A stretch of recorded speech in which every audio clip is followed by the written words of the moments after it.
సన్నాసుడు అంటుండు ఎన్నికల కంటే ముందు రేవంత్ రెడ్డి పేరు చెప్తే 3 సీట్లు రాకపోతుండే అని. నేను ఇవాళ ఈ వేదిక మీద నుంచి ఆ సొల్లు వాగుడు వాగే కేటీఆర్కి సవాలు విసురుతున్నా. బిడ్డ, ఇవాళ నేనే ముఖ్యమంత్రి, నేనే పిసిసి ప్రెసిడెంట్ను. రేపు రాబోయే పార్లమెంట్ ఎన్నికల్లో నేను సవాలు విసురుతున్నా. నీ చేతనైతే దమ్ముంటే, నువ్వు మగోడు అయితే ఈ తెలంగాణ రాష్ట్రంలో బిడ్డ ఒక్క సీటు గెలిచి చూపించు. నీ అయ్యా నువ్వు వస్తావో నీ అయ్య వస్తాడో మా కార్యకర్తలు చూసుకుంటారు. బిడ్డ, నువ్వు అనుకుంటున్నావా అల్లా తప్పగాడని? అల్లా తప్పగాలం కాదు, అవులగాలలాక అయ్య పేరు చెప్పుకొని కుర్చీలో కూర్చోలేదు సన్నాసోడా. కింది నుంచి కార్యకర్తగా కష్టపడి జెండాలు మోసి లాఠీ దెబ్బలు విని నీ అక్రమ కేసులు ఎదుర్కొని చెర్లపల్లి చెంచల్గూడ జైల్లో మగ్గినా భయపడకుండా లొంగిపోకుండా నిటారుగా నిలబడి నిన్ను, నీ అయ్యను, నీ బావను బొందబెట్టి ఇవాళ కుర్చీలో కూర్చున్నాం.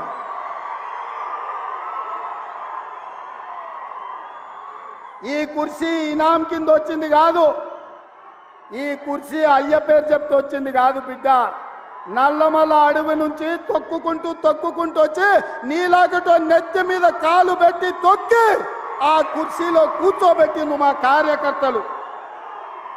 ఇవాళ కుర్చీ ఉందంటే అది మా కార్యకర్తల త్యాగం. ఇవాళ కుర్చీ ఉందంటే మా కార్యకర్తల పోరాటం. ఈ కార్యకర్తలు వీళ్ళు నాకు అండగా నిలబడ్డంత కాలం, నన్ను భుజాల మీద మోసినంత కాలం, నువ్వు కాదు, నిన్ను పుట్టించిన నీ అయ్య కాదు, వాళ్ళ దేవుడు వచ్చినా ఈ కుర్చీని తాకలేరని నేను ఇవాళ చెప్పదలుచుకున్నా.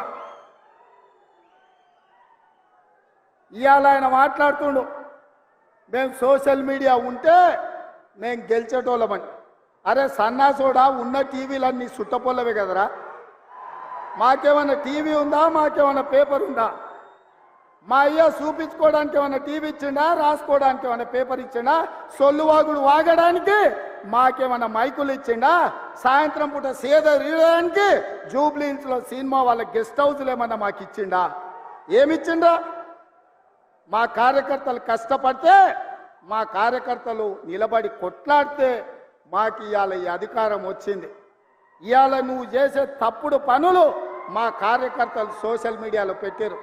మాకు ఆ ట్యూబ్ అక్కర్లేదు, ఈ ట్యూబ్ అక్కర్లేదు, ఏ ట్యూబ్ అక్కర్లేదు. బిడ్డ, నీ ట్యూబ్ లైట్ వలగొట్టే బాధ్యత మాత్రం మేము తీసుకుంటాం. ఆయన చివరికి దివాలా చెడి యూట్యూబ్ ఛానల్ పెట్టుకుంటామంటుండు.